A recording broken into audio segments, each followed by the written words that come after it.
Dua individu direman susulan siasatan khas ditubuhkan Suruhanjaya Pencegahan Rasuah Malaysia bagi menyemak serta meneliti hasil laporan Suruhanjaya Siasatan Diraja RCI Tabung Haji. Kedua-dua mereka merupakan pengarah syarikat dan bekas pengurus ladang.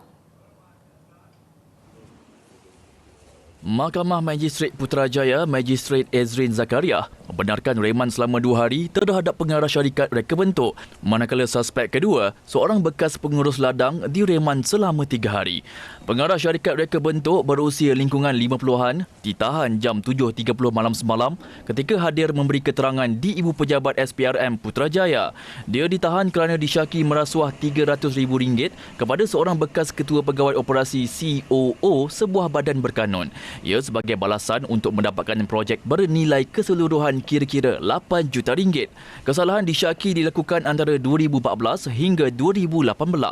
Suspek dipercayai memberi rasuah dalam bentuk pengubahsuaian 4 unit rumah milik bekas COO berkenaan. Suspek kedua pula membabitkan seorang bekas pengurus ladang sebuah syarikat pembekalan anak benih pokok getah. Suspek disyaki menyeleweng kontrak bernilai kira-kira RM8 juta. Suspek dipercayai menyeleweng projek pembekalan anak benih getah di 2 syarikat peladangan, iaitu anak syarikat badan berkanun berkenaan antara 2015 hingga 2017.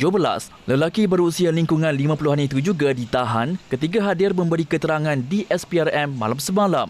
Kes pertama disiasat mengikut Seksyen 16 Akta SPRM 2009. Kes kedua pula disiasat mengikut Seksyen 18 Akta SPRM 2009.